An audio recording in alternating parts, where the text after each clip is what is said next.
Hello, McFarland. My name is Shannon Morrison, and I'm a resident here of McFarland.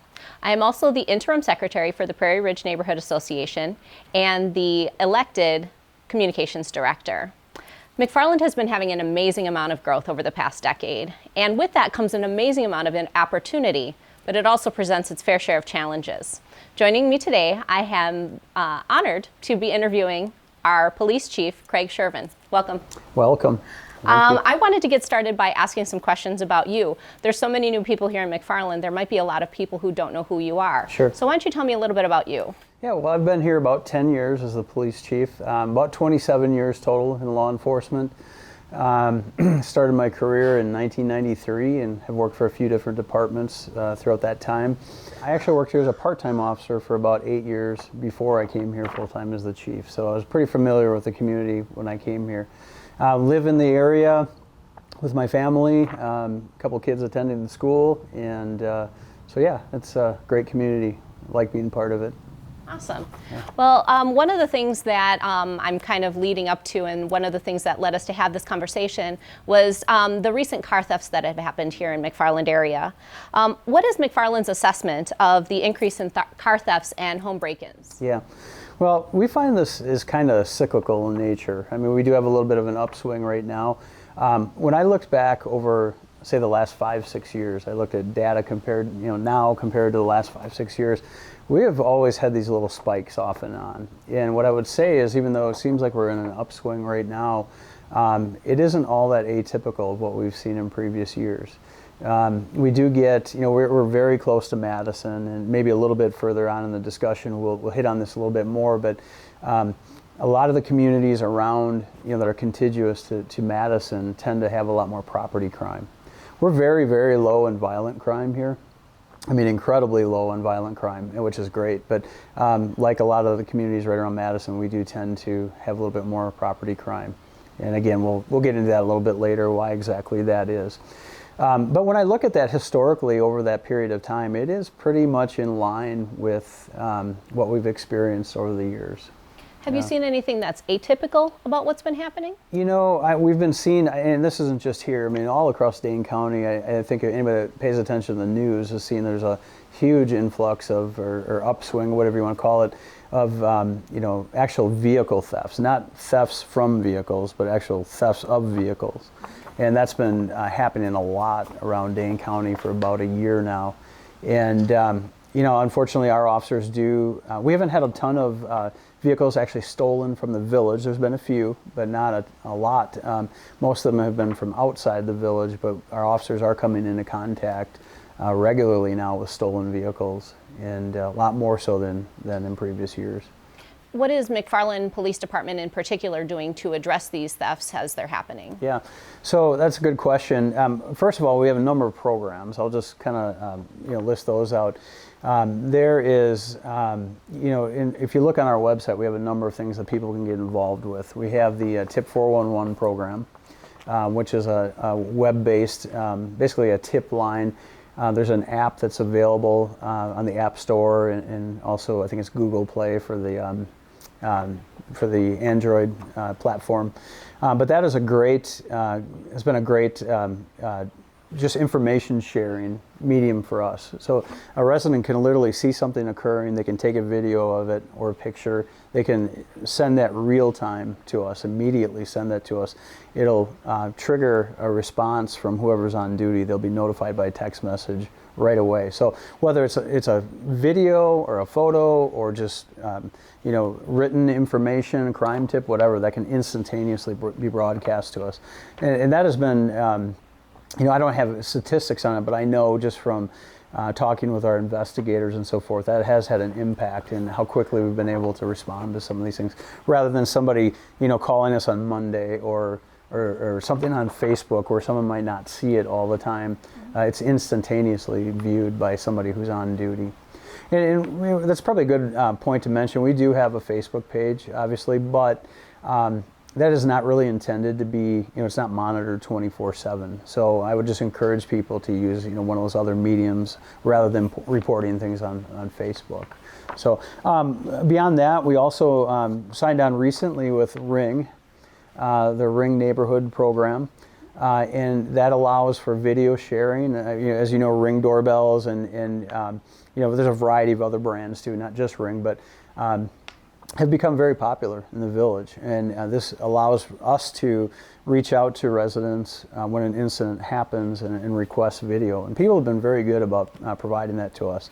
And a lot of times, just piecing together little snippets of video, we can say there's a suspect vehicle cruising neighborhoods. We can figure out where they've been, what time, establish time frames, different angles, descriptions, things like that. So that's been a great program for us as well. So those are a couple of things. We have obviously a vacation watch program. People that are going to be gone for a while can contact us. Officers will swing by and check their residence and things like that. Our officers on a nightly basis do door checks of businesses. They walk areas of the village each night, checking doors, checking for problems, things like that. And then our patrol staff, I'm not sure if everybody really likes this, but they will, if they observe an open garage door or something like that, or a vehicle with the dome light on, they will actually make contact with the resident. And sometimes it'll be like in the middle of the night, and they'll ring the doorbell and be like, "Hey, your garage door's open." And most people have been kind of like, "Okay, that's great, thank you," but I could see where some may not like that. But as we'll talk about here in a few minutes, the majority of our incidents that happen are a result of that, just things not being secured, things not being locked up.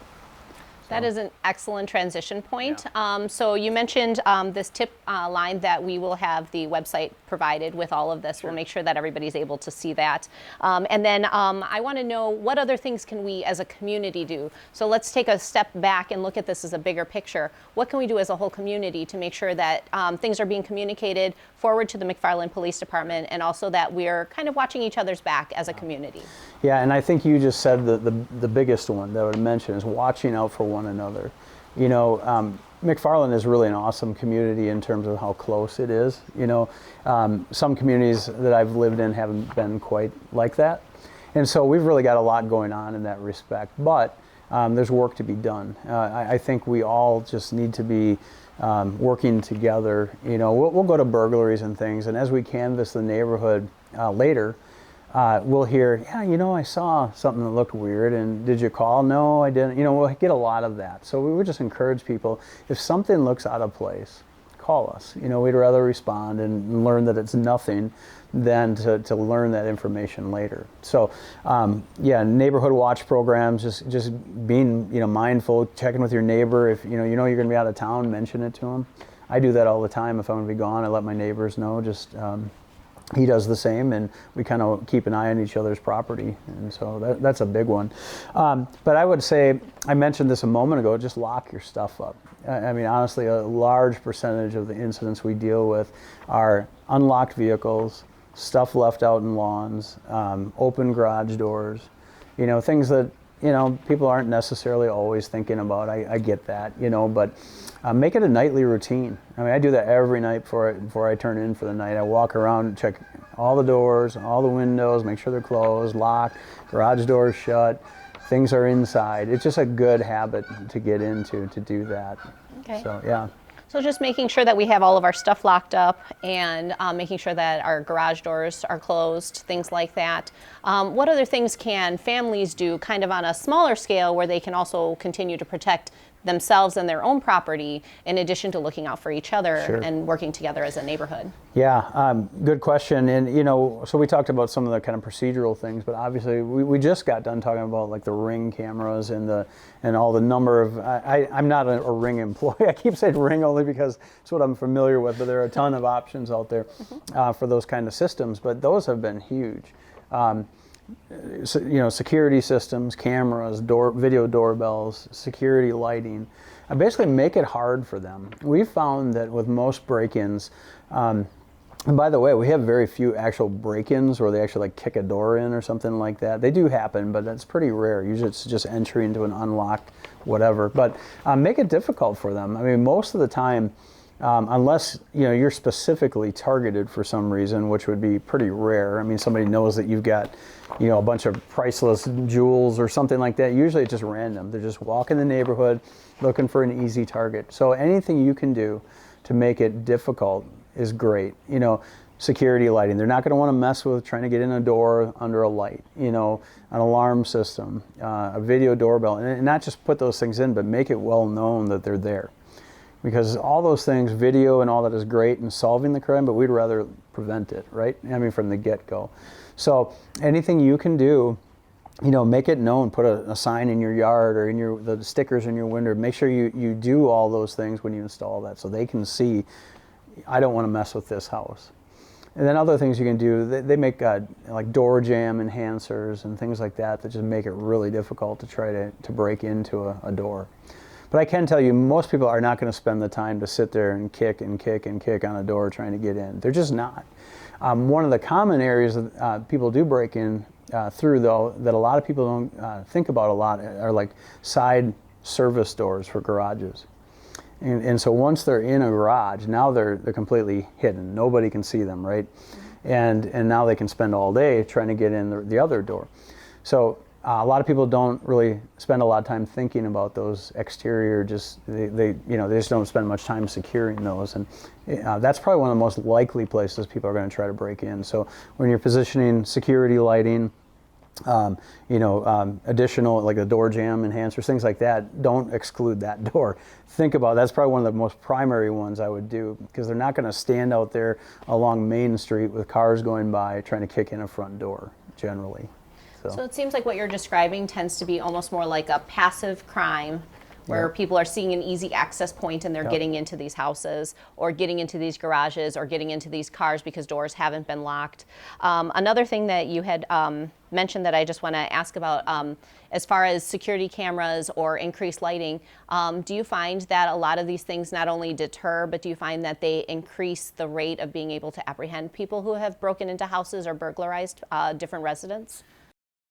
So the technology has advanced considerably over the years. I remember years ago, businesses especially would have a camera system, and you'd go there and request a video, and 9 times out of 10, no one would know how to work it, But even if we did get a video, it was of such poor quality that we could never identify anything. But that's all changed. I mean, technology has advanced to where for not a lot of money, you can buy pretty good camera systems, So they definitely have, that's the key is don't skimp on it. If you're going to put the money into it, be sure to buy one that we can use. And if we can identify it and it's clear enough to where we can make out, facial features and all those kind of things, absolutely. They're a huge benefit to us in an investigation. My question kind of goes beyond home ownership. Okay? We have a lot of apartments, and we've been building a lot more apartments in the area as time's gone forward. What about these residents? Is the plan different for them? How can they also protect themselves from the same crimes that are affecting homeowners? Yeah. So renters do have a unique challenge, especially like in a multi-unit facility, because they don't have as much say over what they can do. Right? I mean, it's your house, you have complete control and say over what you want to buy and what you want to add and all those kind of things. And that may not necessarily be the case with an apartment building. So some of the same rules apply. I mean, I would, first of all, whether you're renting or purchasing or whatever, check into the crime rate in that area.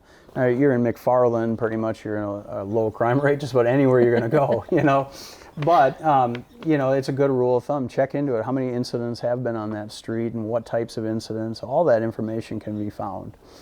And, and then once you have that, if you've made the decision that it's safe enough to move into that place or you can live with what you've found, then talk to some of the people that live there. What's your experience been with the management? Have they been responsive to your concerns? Do they take security seriously? Look and see what they have. Do they have a secure entry? Do they have lighting in place? Do they have alarm systems? Do they have video? Those will all be tip-offs, like how seriously management takes security. I know that when new multi-unit buildings come up now in McFarland, all the departments review it, and these are one of the things we look at. Video, lighting, security measures, and we actually recommend them as requirements for a lot of those things. But some of these buildings have been around for a long time, so it's good just to look into that. Talk to the residents, what's been your experience, and then find out what can you do. I mean, if they don't, the management's okay with you adding There's nothing saying you couldn't have a Ring doorbell or a video doorbell right on your apartment. It doesn't have to be an exterior one. Will they allow you to put one of those on there? And a lot of those really don't even need an electric hookup. So I don't see why really you couldn't do something like that, just like you would at a house. Have it right outside your front door, your apartment door. Will they allow you to add extra, deadbolts and things like that? Find out what you can and can't do before you move in. So a lot of times the condition of the property can be a pretty good indicator. If you're moving into a place and it just looks like it's run down and, the management isn't taking care of it, chances are they may not be real conscious about security stuff. Because I can tell you, unfortunately, security measures are usually one of the last considerations, that people make, and it's just something they don't really think a lot about. So if everything else is kind of run down and going downhill, it's a pretty good indicator that could be a problem there too. Renter's insurance, just like homeowners insurance, it's critical to have that as well in case you do have a problem. So you had mentioned a lot of things that renters can do, and I want to talk a little bit more about what's happening right here at home. You mentioned there have not been a lot of car thefts or break-ins here in town, in the village. I want to know, have any of these cars or homes been occupied? Traditionally, that has not been a problem. Although this summer, it does happen occasionally, not very often, but this summer we did have one incident, and it was more, I would say, fueled out of desperation by the person who did it. So our officers were in a pursuit with a stolen vehicle, and the vehicle, the occupants fled at one point. I want to say they crashed the vehicle. They both fled on foot, both suspects. One of them went one way, the other went the other way. Unfortunately, the one did break into a home and basically stole a car and some other things. And the homeowner did confront the person. There was a brief struggle. Nobody was injured, or anything like that. But that did happen. And so, and you can see why I said that one's probably more out of desperation than anything. The individual was trying to get away. They were just trying to find a way to escape. So it does occasionally happen, but not very often. That's the only one that I can think of, an actual occupied either home or vehicle entry like that for a long, long time. It's, I really can't think of another one, to be honest. So. I want to talk about something that's kind of, I know we've been talking and I've been bringing the picture in a little bit smaller. Yeah. Now I want to take the picture actually a little bit bigger. Okay. There's a lot of things that are happening nationally with regard to racism and being culturally aware of the community that we're serving. McFarland is taking some amazing strides to be more culturally diverse and culturally welcoming to people of all races and all ethnicities. And I think that we're doing a good job of hearing the concerns of the people in the community. These people are our neighbors, they're our family, and they're our friends. And I want to know, are there any concerns about people being targeted within the McFarland area with regard to race or ethnicity in pursuit of the people that are breaking into these homes? Sure. Well, I can tell you how our department operates, and pretty confidently how all the agencies in Dane County operate. And obviously, I can't speak for law enforcement nationally. I just don't have the familiarity with that many departments. But the way we operate, we just operate off of whatever information we get. Whatever the facts of the case would dictate or indicate, who the suspects are or what race they are or what sex they are, or, any of the number of things that we would use, to proceed with an investigation is solely based off of the information at hand. So, short answer to your question is no. I'm not aware of any issue like that in McFarland or really anywhere in Dane County. I will say that, just expanding a little bit beyond just us, the police, and into the community, it's worth noting that a high number of the calls that we go on are reported to us.